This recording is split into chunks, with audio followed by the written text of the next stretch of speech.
প্রিয় দেশবাসী, দেশের শিশু, কিশোর কিশোরী, তরুণ তরুণী, ছাত্রছাত্রী, বয়স্ক বৃদ্ধ, পুরুষ মহিলা সবাইকে আমার সালাম জানাচ্ছি। আসসালামু আলাইকুম। বক্তব্যের শুরুতে আমি গভীর শ্রদ্ধা জানাচ্ছি জুলাই আগস্ট মাসে ফ্যাসিবাদের বিরুদ্ধে ছাত্র শ্রমিক জনতার অভ্যুত্থানে নিহত সকল শহীদের প্রতি। আমি আরও স্মরণ করছি তাদের যারা ফ্যাসিবাদী শক্তির প্রাণঘাতী অস্ত্রের সামনে হিমালয়ের মতো দাঁড়িয়ে অন্যায়ের প্রতিবাদ করে মৃত্যুকে আলিঙ্গন করেছে, আহত হয়েছে, পঙ্গুত্ব বরণ করেছে, হারিয়েছে তাদের চোখের দৃষ্টি। সেই সব বীরদের স্মরণ করছি যারা মিথ্যাচার, লুটপাট, স্বৈরতন্ত্রের বিরুদ্ধে এক দফা দাবি নিয়ে দাঁড়িয়েছিল। কৃতজ্ঞতা চিত্তে স্মরণ করছি আপনাদের ভাই বোনদের, আপনাদের সন্তানদের যারা এই বিপ্লবে অংশগ্রহণ করেছিল। প্রিয় দেশবাসী, আমি আগেও জানিয়েছি, আবারও জানাচ্ছি, গণ অভ্যুত্থানে সকল শহীদের পরিবারকে পুনর্বাসন করা হবে। সকল আহত শিক্ষার্থী, শ্রমিক জনতার চিকিৎসার সম্পূর্ণ ব্যয় সরকার বহন করবে। আহতদের দীর্ঘমেয়াদী এবং ব্যয়বহুল চিকিৎসা এবং শহীদদের পরিবারের দেখাশোনার জন্য স্বাস্থ্য মন্ত্রণালয়ের নেতৃত্বে একটি পূর্ণাঙ্গ তালিকা প্রস্তুত করা হয়েছে। এখন এই নতুন তথ্য পাওয়ার ভিত্তিতে এই তালিকা হালনাগাদ করা হতে থাকবে। গণ অভ্যুত্থানের শহীদদের স্মৃতি ধরে রাখতে সরকার তার যাত্রা লগ্নে জুলাই গণহত্যা স্মৃতি ফাউন্ডেশন নামে একটি ফাউন্ডেশন প্রতিষ্ঠার উদ্যোগ নেয়। এখন সে ফাউন্ডেশন তৈরি হয়েছে। সকল শহীদ পরিবার এবং আহতদের সর্বোত্তম চিকিৎসা সহ তাদের পরিবারের সম্পূর্ণ দায়িত্ব এই ফাউন্ডেশন গ্রহণ করছে। এই ফাউন্ডেশনে দান করার জন্য দেশের সকল মানুষ এবং বিদেশে অবস্থানরত বাংলাদেশিদের আমরা আহ্বান জানাচ্ছি। গত মাসে কুমিল্লা, নোয়াখালী, সিলেট অঞ্চলে আকস্মিক বন্যা এসব এলাকার মানুষকে হতভম্ব করে দিয়েছে। এখানে বেশিরভাগ এলাকায় কোনো দিন বন্যা হয়নি। তারা বন্যা মোকাবেলা করে অভ্যস্ত নন। দেশপ্রেমিক সশস্ত্র বাহিনী তাৎক্ষণিকভাবে বন্যা আক্রান্ত সবাইকে রক্ষার জন্য এগিয়ে আসে। সেনা, নৌ এবং বিমান বাহিনী পরস্পরের সঙ্গে সমন্বয় করে একযোগে কাজে নেমে পড়ার ফলে মানুষের দুর্ভোগ কম হয়েছে। এর পরপরই এনজিও এবং সাধারণ মানুষ দেশের সকল অঞ্চল থেকে দলে দলে এগিয়ে এসছে। আমি বিশেষ করে দেশপ্রেমিক সেনাবাহিনীকে আবারও ধন্যবাদ জানাচ্ছি। দেশের সকল দুর্যোগকালে তারা সবসময় আন্তরিকভাবে এগিয়ে এসছে। বিশেষ করে বন্যা ও শান্তি শৃঙ্খলা রক্ষার কাজে তাদের সৈনিক এবং অফিসাররা দিনের পর দিন যেভাবে দায়িত্ব পালন করেছে তার কোনো তুলনা হয় না। জনজীবনে স্বস্তি ও আত্মবিশ্বাস প্রতিষ্ঠায় তাদের ভূমিকা অনন্য। বাংলাদেশ সশস্ত্র বাহিনীর সকল সদস্যকে আমি ধন্যবাদ জানাই তাদের সততা, ত্যাগ ও অসীম দেশপ্রেমের জন্য। দেশের স্বাধীনতা সংগ্রাম থেকে শুরু করে বন্যা, খরা, ঝড়, বৃষ্টি, ঘূর্ণিঝড়, সকল প্রাকৃতিক দুর্যোগে আপনারা সকলের শেষ ভরসার স্থান। দেশের প্রতিটি ক্রান্তিলগ্নে আপনারা দেশের মানুষের পাশে থেকেছেন। দেশের স্বাধীনতার পক্ষে, সার্বভৌমত্বের পক্ষে অবস্থান নিয়েছেন। দেশ গঠনে আপনারা সবার আগে এগিয়ে এসছেন। বিগত জুলাই হতে শুরু হওয়া গণ অভ্যুত্থান, বন্যা, নিরাপত্তা প্রদান, অস্ত্র উদ্ধার সহ সকল কার্যক্রমে আপনারা সফলভাবে দিনরাত কাজ করে যাচ্ছেন। সরকার ও জনগণের পক্ষ থেকে আমি আপনাদের প্রতি কৃতজ্ঞতা জানাচ্ছি। বন্যা আমাদের জনজীবনে আরেকটি দিক উন্মোচন করল। দেশের সকল জায়গায় মানুষের সক্রিয় সহানুভূতির জোয়ার উঠেছিল অবিশ্বাস্য মাত্রায়। ব্যবসায়ী, অর্থবান ব্যক্তিরা যেমন তাদের অর্থ নিয়ে স্বতঃস্ফূর্তভাবে এগিয়ে এসেছিল, তেমনি দেশের বিভিন্ন প্রান্তের সাধারণ মানুষ, স্কুল, কলেজ, বিশ্ববিদ্যালয়ের ছেলেমেয়েরা জোয়ারের ঢলের মতো যার যার সামর্থ্য নিয়ে এগিয়ে এসছে। অনেকেই ছুটে গেছে বন্যার্তদের সহযোগিতা করার জন্য। এনজিওরা বিভিন্ন জায়গা থেকে ছুটে গেছে তাদের সহায়তা নিয়ে। তাদের কাজে অনুপ্রাণিত হয়ে আমি এনজিও নেতাদের সঙ্গে বৈঠক করেছি কিভাবে সরকার তাদের কাজের সঙ্গে সরকারের উদ্যোগকে সমন্বিত করতে পারে, সেটার কাঠামো তৈরি করে দেওয়ার জন্য। বন্যা এখন চলে গেছে, কিন্তু পুনর্বাসনের কঠিন কাজ আমাদের সামনে রয়ে গেছে। সকলের সহযোগিতায় আমরা পুনর্বাসনের কাজটি সফলভাবে সমাধান করতে চাই। আইনশৃঙ্খলা পরিস্থিতির উন্নতির জন্য আমরা দিনরাত পরিশ্রম করে যাচ্ছি। যে সমস্ত ভাই বোনেরা তাদের গত 16 বছরের বেদনা জানিয়ে তার প্রতিকার পাওয়ার জন্য আমার অফিস এবং সচিবালয়ের অফিসসমূহের সামনে প্রতিদিন ঘেরাও কর্মসূচি দিয়ে আমাদের কাজকর্ম ব্যাহত করছিলেন, তারা আমার আহ্বানে সাড়া দিয়ে ঘেরাও কর্মসূচির থেকে বিরত হয়েছেন বটে, তবে অন্যত্র আবার তারা তাদের কর্মসূচি দিয়ে যাতায়াতে ব্যাঘাত সৃষ্টি করছেন। আমি কথা দিচ্ছি, আপনাদের ন্যায্য আবেদনের কথা আমরা ভুলে যাব না। আমরা সকল অন্যায়ের প্রতিকারের জন্য প্রতিশ্রুতিবদ্ধ। আমরা আমাদের দায়িত্বকালে যথাসম্ভব সব সমস্যার সমাধানের চেষ্টা করব। আমি আবারও অনুরোধ করছি, আপনারা যাতায়াতে ব্যাঘাত সৃষ্টি থেকে বিরত থাকুন। জাতি আপনাদের প্রতি কৃতজ্ঞ থাকবে। তৈরি পোশাক, ওষুধ শিল্প, এসব এলাকায় শ্রমিক ভাই বোনেরা তাদের অভিযোগ জানানোর জন্য ক্রমাগতভাবে এই শিল্পের কার্যক্রম পরিচালনা বন্ধ রাখতে বাধ্য করছেন। এটা আমাদের অর্থনীতিতে যে নেতিবাচক প্রভাব ফেলবে সেটা মোটেই কাম্য নয়। এমনিতেই ছাত্র শ্রমিক জনতার বিপ্লবের পর যে অর্থনীতি আমরা পেয়েছি সেটা নিয়মনীতিবিহীন দ্রুত ক্ষীয়মান একটা অর্থনীতি। প্রাতিষ্ঠানিক কাঠামো প্রায় ধ্বংসপ্রাপ্ত। বৈদেশিক মুদ্রার রিজার্ভ তলানিতে গিয়ে ঠেকেছে।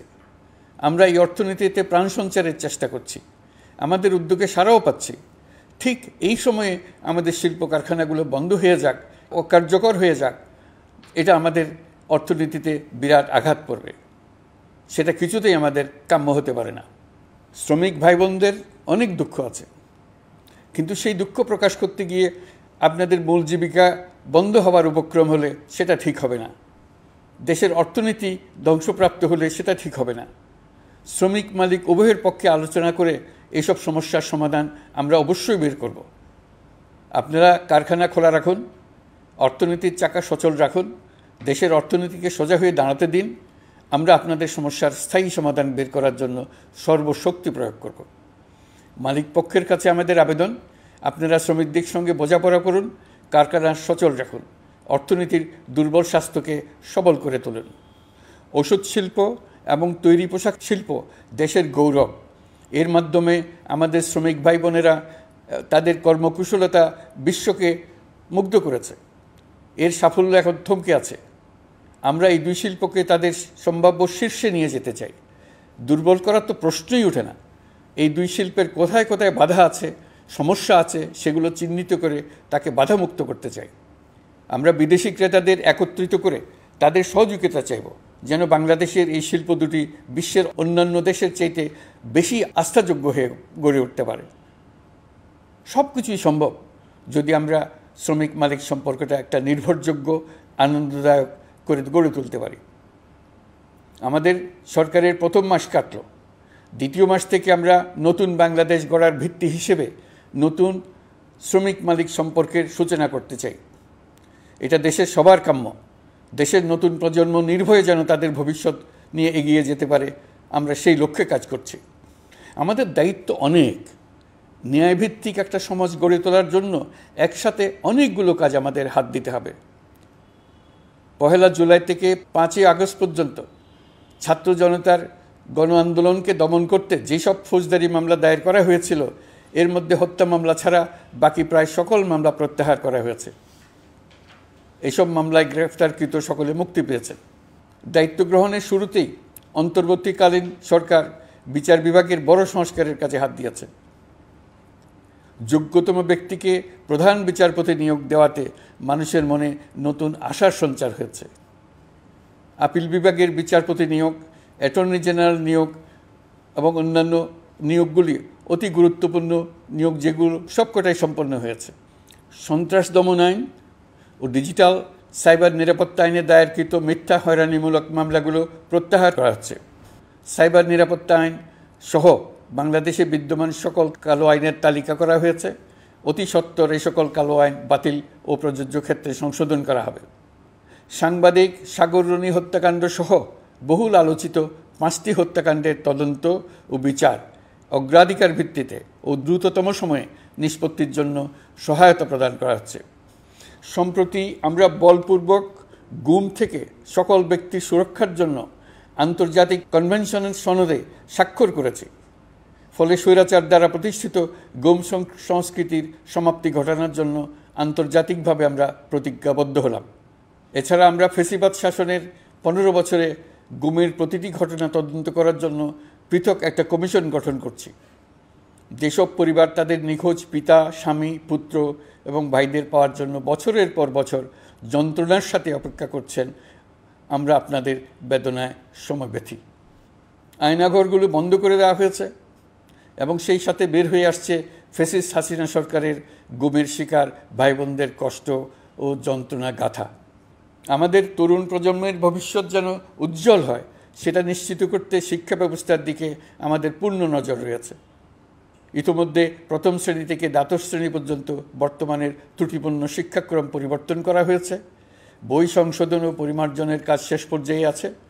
এই সংস্কারের কাজ অব্যাহত থাকবে। বিশ্ববিদ্যালয়সমূহের উচ্চ প্রশাসনিক পদগুলো পূরণ করে শিক্ষা কার্যক্রম স্বাভাবিক করার কাজ দ্রুত গতিতে এগিয়ে চলেছে। বেসরকারি শিক্ষা প্রতিষ্ঠানগুলোর পরিচালনা বোর্ডে দখলদারিত্বের রাজনীতি বন্ধ করার ব্যবস্থাও নেওয়া হয়েছে। আপনারা নিশ্চয় লক্ষ্য করেছেন, আমাদের প্রথম মাসে দেশের প্রায় সকল বিশ্ববিদ্যালয়ের উপাচার্য এবং উপাচার্য মহোদয়গণ পদত্যাগ করেছেন। উচ্চশিক্ষার ক্ষেত্রে এটা বিরাট শূন্যতার সৃষ্টি করেছে। প্রথম মাসে আমরা ক্রমাগতভাবে প্রতিটি বিশ্ববিদ্যালয়ে সবার কাছে গ্রহণযোগ্য এমন উপাচার্য এবং উপাচার্য নিয়োগ দেওয়ার কাজ শুরু করেছে। এর ফলে সকল সরকারি এবং বেসরকারি বিশ্ববিদ্যালয়গুলোতে নতুন উদ্যমে কাজ শুরু করার পরিবেশ সৃষ্টি হয়েছে। সংবাদ মাধ্যম ও মত প্রকাশের পূর্ণ স্বাধীনতা ইতিমধ্যে নিশ্চিত করা হয়েছে। আমরা সবাইকে বলে দিয়েছি, আপনারা মন খুলে আমাদের সমালোচনা করুন, আমরা সবার মতামতের প্রতি শ্রদ্ধাশীল। মিডিয়া যাতে কোনো রকম বাধা বিপত্তি ছাড়া নির্বিঘ্নে তাদের কাজ করতে পারে, সেজন্য একটা মিডিয়া কমিশন গঠন করা সরকারের সক্রিয় বিবেচনাধীন। আরও যেসব কমিশন সরকার সহ অন্য সবাইকে জবাবদিহিতার আওতায় আনতে পারে, আমরা তাদের পুনর্গঠন ও সংস্কারের উদ্যোগ নিয়েছি, যাতে তারা আরও শক্তিশালী হয়, জনকল্যাণে কাজ করে। দায়িত্ব গ্রহণের পর বিভিন্ন দেশের সরকার প্রধান টেলিফোনে এবং শুভেচ্ছা বার্তা পাঠিয়ে আমাকে অভিনন্দন জানিয়েছেন। বিভিন্ন দেশের রাষ্ট্রদূত এবং হাই কমিশনারবৃন্দ আমার সাথে সাক্ষাৎ করে দ্বিপাক্ষিক সহযোগিতা বৃদ্ধির আশ্বাস দিয়েছেন। আমার অনুরোধে সংযুক্ত আরব আমিরাতের 57 জন বাংলাদেশি যারা ফ্যাসিবাদ বিরোধী বিক্ষোভে অংশগ্রহণ করা বিভিন্ন মেয়াদে কারাদণ্ডে দণ্ডিত হয়েছিলেন, তাদের সাধারণ ক্ষমা ঘোষণা করেছেন সে দেশের সরকার। ইতিমধ্যে তাদের কয়েকজন দেশে ফিরে এসেছেন। এই ক্ষমা প্রদর্শন ছিল অতি বিরল একটি ঘটনা। এই জন্য আমি সংযুক্ত আরব আমিরাতের রাষ্ট্রপতি শেখ মোহাম্মদ বিন জায়েদ আল নাহিয়ানকে ধন্যবাদ ও কৃতজ্ঞতা জানিয়েছি আপনাদের সবার পক্ষ থেকে। যে সমস্ত সরকার প্রধানের সঙ্গে আমার টেলিফোনে যোগাযোগ হয়েছে, তাদের মধ্যে রয়েছেন ভারতের প্রধানমন্ত্রী নরেন্দ্র মোদী, পাকিস্তানের প্রধানমন্ত্রী শাহবাজ শরীফ। আমরা ভারত এবং অন্যান্য প্রতিবেশী রাষ্ট্রসমূহের সঙ্গে সুসম্পর্ক চাই, তবে সেই সম্পর্ক হতে হবে ন্যায্যতা এবং সমতার ভিত্তিতে। ভারতের সাথে আমরা ইতিমধ্যে বন্যা মোকাবেলায় উচ্চ পর্যায়ে দ্বিপাক্ষিক সহযোগিতার আলোচনা শুরু করেছি। দক্ষিণ এশিয়ায় আঞ্চলিক সহযোগিতা বৃদ্ধির লক্ষ্যে আমি সার্ক রাষ্ট্রগোষ্ঠী পুনর্জীবিত করার উদ্যোগ নিয়েছি। আমরা চাই আমাদের দেশ যেন একটি গণতান্ত্রিক দেশ হিসেবে বিশ্বের কাছে সম্মানের সাথে পরিচিত হয়। দেশের পরিকল্পনা যেন দেশের মানুষকেন্দ্রিক হয়, কোনো নেতা বা দলকেন্দ্রিক না হয়। আমরা স্বৈরাচারী হাসিনা সরকারের অহেতুক কোটি কোটি টাকা ব্যয়ের প্রকল্প বাস্তবায়িত হতে দেখেছি, যেগুলো কখনোই দেশের মানুষের জন্য ছিল না, বরং এর সাথে জড়িত ছিল কুৎসিত আমিত্ব এবং বিশাল আকারের চুরি। চলমান এবং প্রস্তাবিত সকল উন্নয়ন প্রকল্পগুলোর যাচাই বাছাই করার কাজ ইতিমধ্যে আমরা শুরু করেছি। প্রকল্প বাস্তবায়নের পর্যায় বিবেচনা করে বাকি কাজে ব্যয়ের সাশ্রয় এমনকি প্রয়োজন মতে তা বাতিল করার কথা বিবেচনা করা হবে। দেশের মানুষকে আর ফাঁকি দেওয়া চলবে না। কর্মসংস্থান তৈরি করবে এমন প্রকল্পগুলোকে আমরা অগ্রাধিকার দেব। লুটপাট ও পাচার হয়ে যাওয়া অর্থ ফিরিয়ে আনার উদ্যোগ আমরা নিয়েছি। আর্থিক খাতে শৃঙ্খলা ফিরিয়ে আনতে একটা ব্যাংকিং কমিশনও গঠন করার উদ্যোগ নেওয়া হয়েছে। বিভিন্ন ব্যাংকের পরিচালনা পরিষদ পুনর্গঠন করা হয়েছে। ব্যাংকিং খাতে এই এক মাসে বিরাট পরিবর্তন এসেছে, আপনারা নিশ্চয়ই সেটা লক্ষ্য করেছেন। আমরা এই খাতে নিয়মনীতি প্রতিষ্ঠা করতে পেরেছি। আরও অনেক কাজ বাকি রয়ে গেছে। প্রথম মাসের কাজ হিসেবে শুধু প্রধান কাজগুলো করেছে, তার সঙ্গে রয়েছে আরও অনেক পরবর্তী কাজ। ফ্যাসিবাদী সরকার লুটপাট করার জন্য নতুন করে 60,000 কোটি টাকা ছাপিয়ে বাজারে ছাড়ার কারণে মুদ্রাস্ফীতির শিকার হয়েছে দেশের মানুষ। এই অতুলনীয় মুদ্রাস্ফীতি নিয়ন্ত্রণ অন্তর্বর্তী সরকারের অন্যতম প্রধান লক্ষ্য। মুদ্রাস্ফীতি নিয়ন্ত্রণের লক্ষ্যে পলিসি সুদের হার বৃদ্ধি করে 9% উন্নীত করা হয়েছে। মূল্যস্ফীতি থেকে সাধারণ মানুষকে সুরক্ষা দেওয়ার উদ্দেশ্যে ওএমএস খাদ্যবান্ধব কর্মসূচি সহ সুলভ মূল্যে প্রান্তিক মানুষের কাছে নিত্য প্রয়োজনীয় দ্রব্য সরবরাহ চলমান রাখা হয়েছে। মূল্যস্ফীতি মোকাবেলায় চলতি অর্থবছরে চাল ও গম আমদানির জন্য 5,800 কোটি টাকা, আভ্যন্তরীণ সংগ্রহের জন্য 8,900 কোটি টাকা এবং খাদ্য ভর্তুকির 3টি প্রোগ্রামের জন্য 7,360 কোটি টাকা বরাদ্দ রাখা হয়েছে। বিভিন্ন স্টেক হোল্ডারের সাথে সভা করে মূল্যস্ফীতি নিয়ন্ত্রণের করণীয়সমূহ চিহ্নিত করা হয়েছে। পরিচালন ও উন্নয়ন ব্যয় যৌক্তিক পরিমাণে হ্রাস করার জন্য কার্যক্রম গ্রহণ করা হয়েছে। কৃষিপণ্য উৎপাদনের জন্য সার আমদানির ক্ষেত্রে প্রয়োজনীয় বৈদেশিক মুদ্রার সরবরাহ নিশ্চিত করার পদক্ষেপ নেওয়া হয়েছে। প্রকৃত চাষিগণ যাতে কৃষি ঋণ পেয়ে থাকেন তা নিশ্চিত করার উদ্যোগ নেওয়ার পাশাপাশি কৃষি ঋণের পরিমাণ বৃদ্ধি করা হয়েছে। মার্কিন ডলারের বিপরীতে টাকার বিনিময় হার স্থিতিশীল রাখার লক্ষ্যে বৈদেশিক মুদ্রার বিনিময় হারকে বাজারভিত্তিক করা হয়েছে। কালো টাকা সাদা করার অনৈতিক অনুমতি বাতিল করা হয়েছে। বৈদেশিক মুদ্রার রিজার্ভ বৃদ্ধি করতে বিভিন্ন উন্নয়ন সহযোগীদের কাছ থেকে বাজেট সাপোর্ট চাওয়া হয়েছে। আন্তর্জাতিক মুদ্রা তহবিল থেকে অতিরিক্ত 3 বিলিয়ন মার্কিন ডলার, বিশ্বব্যাংক থেকে অতিরিক্ত 1 বিলিয়ন ডলার, জাইকা থেকে অতিরিক্ত 1 বিলিয়ন মার্কিন ডলার প্রদানের অনুরোধ করা হয়েছে। রূপপুর পারমাণবিক বিদ্যুৎ কেন্দ্র নির্মাণ প্রকল্পের অগ্রিম অর্থ পরিশোধ এবং বকেয়া পাওনা নিয়ে রাশিয়ান ফেডারেশনের সাথে অর্থ মন্ত্রণালয়ের আলোচনা চলছে। পাইপলাইনে থাকা 48 বিলিয়ন মার্কিন ডলার বৈদেশিক সহায়তা ব্যবহারের উদ্যোগ নেওয়া হয়েছে। মেগা প্রকল্পের নামে লুটপাট বন্ধের পাশাপাশি স্বাস্থ্য ও শিক্ষা খাতে বরাদ্দ বৃদ্ধির পরিকল্পনা গ্রহণ করা হয়েছে। বৈদেশিক মুদ্রার রিজার্ভের উপর চাপ কমানোর লক্ষ্যে রাশিয়া এবং চীন থেকে প্রাপ্ত ঋণের সুদের হার কমানো এবং ঋণের মেয়াদ বৃদ্ধির জন্য অনুরোধ জানানো হয়েছে। সকল উন্নয়ন সহযোগীদের সাথে সম্পর্ক আরও নিবিড় করার উদ্যোগ নেওয়া হয়েছে। সকল অর্থনৈতিক সূচক এবং পরিসংখ্যানের প্রকৃত মান বা সংখ্যা প্রকাশের জন্য নির্দেশনা প্রদান করা হয়েছে। জিডিপি, মূল্যস্ফীতি ইত্যাদি সঠিক উপাত্ত সংগ্রহ, প্রাক্কলন ও প্রকাশের জন্য নির্দেশনা দেওয়া হয়েছে। জাতীয় রাজস্ব বোর্ড এবং অর্থ বিভাগের রাজস্ব আয় সম্পর্কিত উপাত্তের মধ্যে পার্থক্য নিরসনে উদ্যোগ নেওয়া হয়েছে। প্রকৃত রপ্তানি আয় নিরূপণ এবং প্রকাশের নির্দেশনা দেওয়া হয়েছে। জাতীয় রাজস্ব বোর্ডের অটোমাইজেশনের লক্ষ্যে পরিকল্পনা গ্রহণ করা হয়েছে।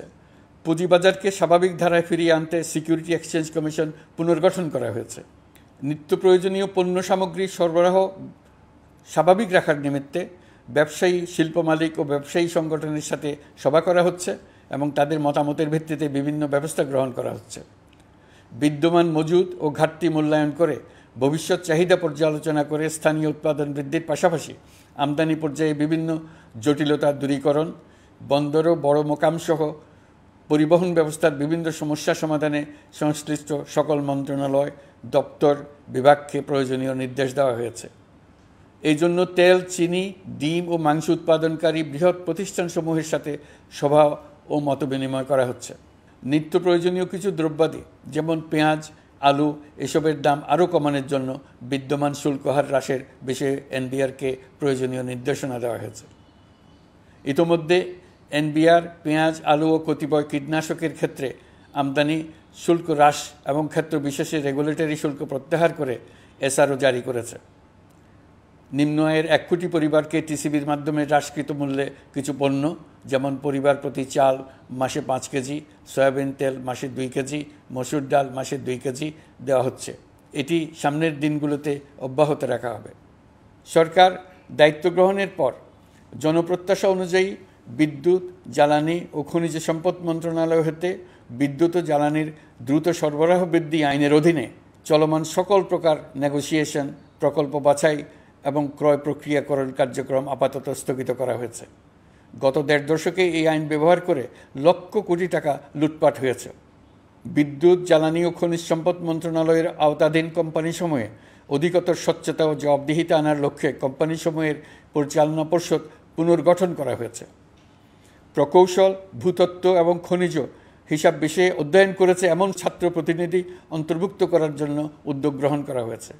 এই খাতে অধিকতর সক্ষমতা, গতিশীলতা এবং জবাবদিহিতা নিশ্চিত করার লক্ষ্যে বিশেষজ্ঞগণের সমন্বয়ে একটি কমিটি গঠন করা হয়েছে। জ্বালানি তেলের মূল্য জনপ্রত্যাশা অনুযায়ী সহনশীল রাখতে অকটেন ও পেট্রোলের দাম 6 টাকা, ডিজেল ও কেরোসিনের দাম 1 টাকা 25 পয়সা কমানো হয়েছে। 37 দিন বন্ধ থাকার পর গত 25 আগস্ট হতে মিরপুর 10 ও কাজীপাড়া স্টেশন ছাড়া বাকি সব স্টেশনে মেট্রো রেল পুনরায় চালু করা হয়েছে। ভুয়া মুক্তিযোদ্ধাদের চিহ্নিত করার লক্ষ্যে বিশেষ করে মুক্তিযুদ্ধের সময় যাদের বয়স 12.5 বছরের কম ছিল তাদের মুক্তিযুদ্ধ তালিকা হতে বাতিলের জন্য সুপ্রিম কোর্টে লিভ টু আপিলের পদক্ষেপ গ্রহণ করা হয়েছে। মুক্তিযোদ্ধা কল্যাণ ট্রাস্টের আওতাধীন বেদখলকৃত স্থাবর সম্পত্তি উদ্ধারে প্রয়োজনীয় ব্যবস্থা গ্রহণ করা হয়েছে। গৃহায়ন ও গণপূর্ত মন্ত্রণালয় কর্তৃক গৃহীত বরিশাল, রংপুর, ময়মনসিংহ উন্নয়ন কর্তৃপক্ষ আইন এর খসড়া তৈরির কার্যক্রম নেওয়া হয়েছে। পূর্বাচল নতুন শহর প্রকল্প, ঢাকার আশেপাশে স্যাটেলাইট সিটি নির্মাণের রোডম্যাপ চূড়ান্তকরণের উদ্যোগ নেওয়া হয়েছে। বিধি বহির্ভূত প্রদত্ত প্লট ও ফ্ল্যাটের বরাদ্দ বাতিলের উদ্যোগ নেওয়া হয়েছে। প্রিয় দেশবাসী, আপনাদের আমাদের সন্তানদের জন্য একটি গণতান্ত্রিক বাংলাদেশের রূপরেখা তৈরি করতে আমরা দৃঢ় প্রতিজ্ঞ। আর যেন আমাদের কোনো স্বৈরাচারের হাতে পড়তে না হয়। আমরা যাতে বলতে পারি আমরা একটি গণতান্ত্রিক দেশে বসবাস করি, আমরা যাতে সকলেই দাবি করতে পারি যে এই দেশটি আমাদের, আমরা সেই লক্ষ্যেই কাজ করছি। কেউ আইন নিজের হাতে তুলে নেবেন না। আইন নিজের হাতে তুলে নিয়ে কেউ সমাজে বিশৃঙ্খল পরিবেশ সৃষ্টি করলে আমরা তাকে অবশ্যই শাস্তির আওতায় নিয়ে আসব। আমরা একটি সাম্প্রদায়িক সম্প্রীতির দেশ। ধর্মীয় সম্প্রীতি বিনষ্ট হয় এমন কোনো কাজ কেউ কোনোভাবেই করবেন না। অতীতে শুধুমাত্র আওয়ামী মতাদর্শী না হওয়ার কারণে 18তম থেকে 42তম BCS পর্যন্ত BPSC কর্তৃক সুপারিশকৃত অনেক প্রার্থী নিয়োগ বঞ্চিত হয়েছেন।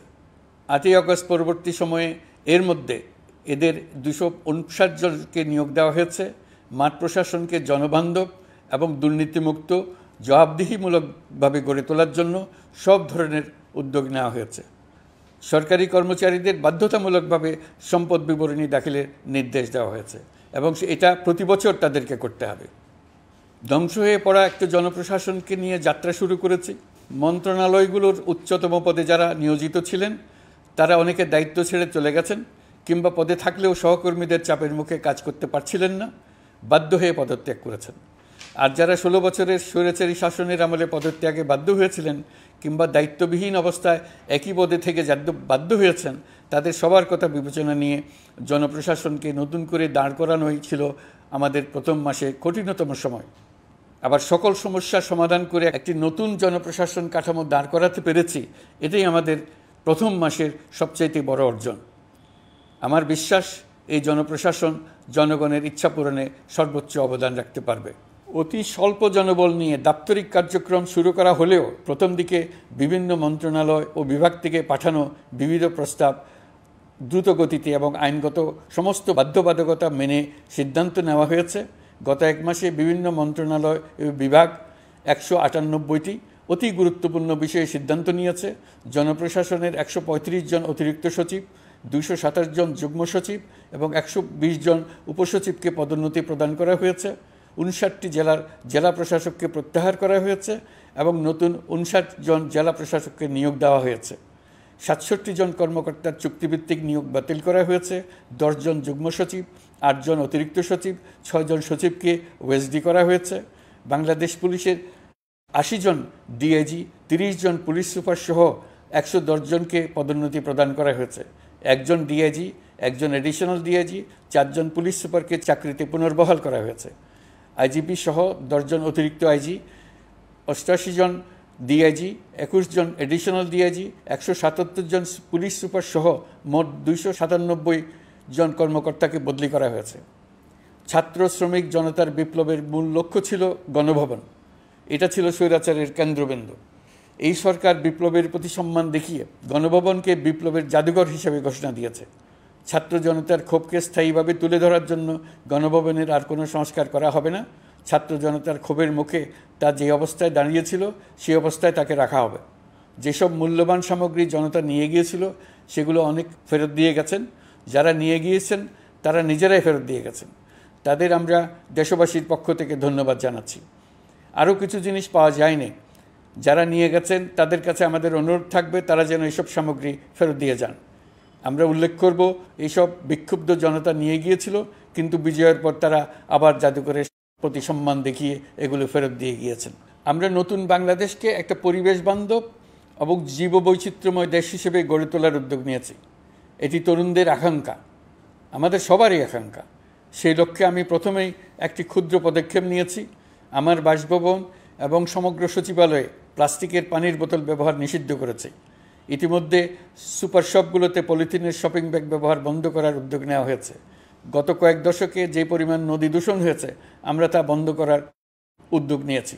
আমরা সংস্কার চাই।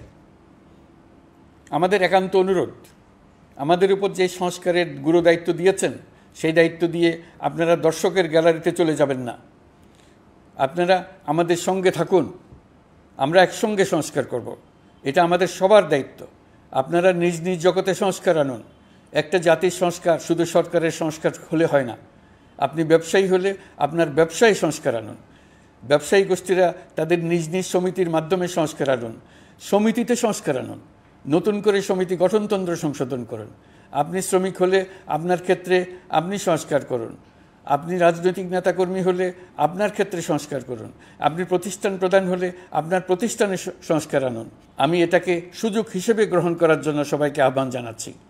এই সংস্কারের মাধ্যমে আমরা জাতি হিসেবে নতুনভাবে যাত্রা শুরু করতে চাই। আমাদের এই যাত্রা আমাদেরকে পৃথিবীর একটা সম্মানিত জাতি হিসেবে প্রতিষ্ঠিত করুক, এটাই আমাদের সবার কাম্য, এটাই আমাদের সবার লক্ষ্য।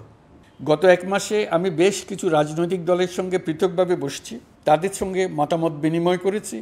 তারা আমাদের উৎসাহিত করেছেন, ছাত্র শ্রমিক জনতার বিপ্লবের লক্ষ্যের প্রতি সমর্থন জানিয়েছেন, সংস্কারের কাজে পূর্ণ সহযোগিতার দেওয়ার আশ্বাস দিয়েছেন। আমি দেশের বিশিষ্ট সম্পাদক বৃন্দের সঙ্গে মত বিনিময় করেছি, তারাও সংস্কারের কাজে পূর্ণ সহযোগিতা দেওয়ার আশ্বাস দিয়েছেন। তারা বিভিন্ন বিষয়ে মূল্যবান পরামর্শ দিয়েছেন। সবার পরামর্শ নিয়ে এখন আমাদের অগ্রসর হওয়ার পালা। আমি বিশিষ্ট ব্যবসায়ীদের সঙ্গে বৈঠক করেছি, তাদের কাছে আমাদের সরকারের লক্ষ্যগুলো ব্যাখ্যা করেছি, তারাও আমাদের লক্ষ্যের সঙ্গে একমত প্রকাশ করেছেন। আপনারা জানেন, ছাত্র শ্রমিক জনতার ঐতিহাসিক জুলাই গণ অভ্যুত্থানের মুখে এবং হাজারো মানুষের আত্মদানের বিনিময়ে বাংলাদেশে ফ্যাসিস্ট সরকারের পতন হয়েছে। এই গণ অভ্যুত্থানের বার্তা ও আকাঙ্ক্ষা বাস্তবায়নের জন্য একটি অভূতপূর্ব সময় ও সুযোগ আমরা এর মধ্য দিয়ে অর্জন করেছি। এর বাস্তবায়ন তথা বাংলাদেশের ফ্যাসিজম বা স্বৈরতান্ত্রিক শাসন পুনরাবৃত্তির আশঙ্কা রোধ এবং জনমালিকানা ভিত্তিক কল্যাণমুখী জনস্বার্থে নিবেদিত একটি রাষ্ট্র ব্যবস্থা প্রবর্তনের লক্ষ্যে কিছু জাতীয় ভিত্তিক সংস্কার সম্পন্ন করা জরুরি হয়ে পড়েছে। উক্ত সংস্কার ভাবনার অন্যতম কেন্দ্রবিন্দু হচ্ছে সুষ্ঠু নির্বাচন ব্যবস্থা, সুশাসন প্রতিষ্ঠা করা। আমরা যেহেতু জনগণের ভোটাধিকার ও জনগণের মালিকানায় বিশ্বাস করি, সেহেতু নির্বাচন ব্যবস্থার উন্নয়নে আমাদের সংস্কার ভাবনায় গুরুত্ব পেয়েছে অধিক। আমরা মনে করি নির্বাচনের নামে সংখ্যাগরিষ্ঠতার একাধিপত্য ও দুঃশাসন মানুষের উপর চাপিয়ে দেওয়া বা এর মাধ্যমে এক ব্যক্তি বা এক পরিবার বা কোনো গোষ্ঠীর কাছে সকল ক্ষমতা কক্ষীগত করে রাখার কোনো ক্রমেই গ্রহণযোগ্য নয়। এসব আশঙ্কা রোধ করার জন্য নির্বাচনের সাথে সম্পর্কিত নির্বাচন কমিশন সহ অন্যান্য প্রতিষ্ঠানগুলোর সংস্কারের কথা আমরা ভাবছি। নির্বাচন ব্যবস্থার সাথে সম্পর্কিত প্রতিষ্ঠান হিসেবে পুলিশ প্রশাসন, জনপ্রশাসন, বিচার প্রশাসন, দুর্নীতি দমন কমিশন এই 4টি প্রতিষ্ঠানের সংস্কার করা সুষ্ঠু ও অবাধ নির্বাচনের জন্য অপরিহার্য। এসব প্রতিষ্ঠানের সংস্কার জনমালিকানা ভিত্তিক, জবাবদিহিমূলক এবং কল্যাণমূলক রাষ্ট্র ব্যবস্থা প্রতিষ্ঠায় অবদান রাখবে বলে আমি বিশ্বাস করি। এর পাশাপাশি সমাজের সকল স্তরের মানুষের প্রতিনিধিত্ব ও স্বার্থ নিশ্চিত করার জন্য এবং জুলাই গণ অভ্যুত্থানের বার্তাকে প্রতিফলিত করার জন্য সাংবিধানিক সংস্কারের প্রয়োজন আমরা অনুভব করছি। এসব বিষয়ে সংস্কার করার প্রাথমিক পদক্ষেপ হিসেবে আমরা প্রাথমিকভাবে 6টি কমিশন গঠন করার সিদ্ধান্ত নিয়েছি। এসব কমিশনের কাজ পরিচালনার জন্য বিষয়ভিত্তিক অভিজ্ঞতা বিবেচনা করে 6 জন বিশিষ্ট নাগরিকের নেতৃত্বে এই কমিশনগুলো পরিচালনা করার দায়িত্ব দিয়েছি। এরপর আরও বিভিন্ন বিষয়ে কমিশন গঠন করার প্রক্রিয়া আমরা অব্যাহত রাখব। নির্বাচন ব্যবস্থা সংস্কার কমিশনের প্রধান হিসেবে দায়িত্ব পালন করবেন ডক্টর বদিউল আলম মজুমদার। পুলিশ প্রশাসন সংস্কার কমিশনের প্রধান হিসেবে কাজ করবেন জনাব সরফরাজ চৌধুরী। বিচার বিভাগ সংস্কার কমিশনের প্রধান হিসেবে দায়িত্ব পালন করবেন বিচারপতি শাহ আবু নাঈম মমিনুর রহমান। দুর্নীতি দমন সংস্কার কমিশনের প্রধান হিসেবে দায়িত্ব পালন করবেন ডক্টর ইফতেখারুজ্জামান। জনপ্রশাসন সংস্কার কমিশনের প্রধান হিসেবে দায়িত্ব পালন করবেন জনাব আব্দুল মুহিত চৌধুরী। সংবিধান সংস্কার কমিশনের প্রধান হিসেবে দায়িত্ব পালন করবেন ডক্টর শাহদিন মালিক। এসব কমিশনের অন্য সদস্যদের নাম কমিশন প্রধানদের সাথে আলোচনা করে ঠিক করা হবে। কমিশনগুলোর আলোচনা ও পরামর্শ সভায় উপদেষ্টা পরিষদের সদস্য, ছাত্র, শ্রমিক জনতা আন্দোলনের প্রতিনিধি, নাগরিক সমাজ ও রাজনৈতিক দলের প্রতিনিধিরা উপস্থিত থাকবেন। পূর্ণাঙ্গভাবে গঠিত হওয়ার পর কমিশন আনুষ্ঠানিকভাবে তাদের কাজ আগামী 1 অক্টোবর থেকে শুরু করতে পারবে বলে আমি আশা করছি এবং এটি পরবর্তী 3 মাসের মধ্যে সম্পন্ন হবে বলে আমরা ধারণা করছি। কমিশনের রিপোর্টের ভিত্তিতে সরকার পরবর্তী পর্যায়ে প্রধান রাজনৈতিক দলগুলোর সাথে পরামর্শ সভার আয়োজন করবে। চূড়ান্ত পর্যায়ে ছাত্র সমাজ, নাগরিক সমাজ, রাজনৈতিক দলের প্রতিনিধি, সরকারের প্রতিনিধি নিয়ে ব্যাপক ভিত্তিক 3 থেকে 7 দিন ব্যাপী একটি পরামর্শ সভার ভিত্তিতে সংস্কার ভাবনার রূপরেখা চূড়ান্ত করা হবে। এতে এই রূপরেখা কীভাবে বাস্তবায়ন হবে তার একটি ধারণাও দেওয়া হবে। এই আয়োজন জুলাই গণঅভ্যুত্থানের বার্তা বাস্তবায়ন ও রাষ্ট্র পুনর্নির্মাণ তাগিদের ঐক্যবন্ধনে গোটা জাতিকে শক্তিশালী ও আশাবাদী করে তুলবে বলে আমাদের বিশ্বাস। প্রিয় দেশবাসী, আমাদের সামনে অনেক কাজ। সবাই মিলে একই লক্ষ্যে আমরা অগ্রসর হতে চাই। আমাদের মধ্যে, বিশেষ করে আমাদের নতুন প্রজন্মের মধ্যে যে সুপ্ত প্রতিভা লুকিয়ে আছে সেটা যেন বিনা বাধায় রাষ্ট্রের এবং সমাজের সহযোগিতায় প্রকাশ করতে পারি, সেই সুযোগের কাঠামো তৈরি করতে চাই। সকলে মিলে আমাদের পরিবারের প্রতিটি সদস্যকে, সে ঝাড়ুদার হোক, ছাত্র হোক, শিক্ষক হোক, যে কোনো ধর্মের হোক, সবার সমান অধিকার নিশ্চিত করতে চাই। এই হলো আমাদের সংস্কারের মূল লক্ষ্য। আসুন ছাত্র শ্রমিক জনতার এই বিপ্লবের লক্ষ্যকে আমরা দ্রুত বাস্তবায়ন করি। আমাদের প্রথম মাসে আমরা যেই গতিতে, যে উদ্যম নিয়ে কাজ এগিয়ে নিয়ে যাওয়ার কথা চিন্তা করেছিলাম সেটা হয়তো করতে পারিনি বাস্তব অবস্থার পরিপ্রেক্ষিতে। দেশের আইনশৃঙ্খলা পরিস্থিতি স্বাভাবিক রাখা গেলে আশা করি আমরা আমাদের গতি অনেক বাড়াতে পারব। এই জন্য দেশের সকল মানুষের কাছে, শিক্ষক, ছাত্রছাত্রী, কৃষক, শ্রমিক, পেশাজীবী, বড় ব্যবসায়ী, ক্ষুদ্র ব্যবসায়ী, দিনমজুর, গৃহিণী, সকলের সহযোগিতা চেয়েছি। আমাদের কাজ বড় কঠিন, কিন্তু জাতি হিসেবে এবার ব্যর্থ হওয়ার কোনো অবকাশ আমাদের নেই। আমাদেরকে সফল হতেই হবে। এই সাফল্য আপনাদের কারণেই আসবে, আপনার সহযোগিতার কারণেই আসবে। আমাদের কাজ হবে আপনার আমার স্বপ্নকে বাস্তবে রূপায়িত করা। এখন আমরা আমাদের 2য় মাস শুরু করছি। আমাদের 2য় মাসে যেন আপনাদের মনে দৃঢ় আস্থা সৃষ্টি করতে পারি, সেই চেষ্টা করে যাব। ধৈর্য ধরুন, এই কথাটি আমি মোটেই আপনাদের বলবো না। আমরা সবাই অধৈর্য হয়ে পড়েছি। এত সব কাজ কখন যে শেষ হবে এটা চিন্তা করে আমরা অধৈর্য হব, কেন হব না? কিন্তু সঠিকভাবে কাজ করব, কাজে কোনো অধৈর্যের চিহ্ন রাখব না। প্রিয় দেশবাসী, দেশের শিশু, কিশোর কিশোরী, তরুণ তরুণী, ছাত্রছাত্রী, বয়স্ক, বৃদ্ধ, পুরুষ, মহিলা, সবাইকে আবারও আমার সালাম জানাচ্ছি। আসসালামু আলাইকুম। আপনাদের সবাইকে ধন্যবাদ জানাচ্ছি। মহান আল্লাহ আমাদের সকলের সহায় হন।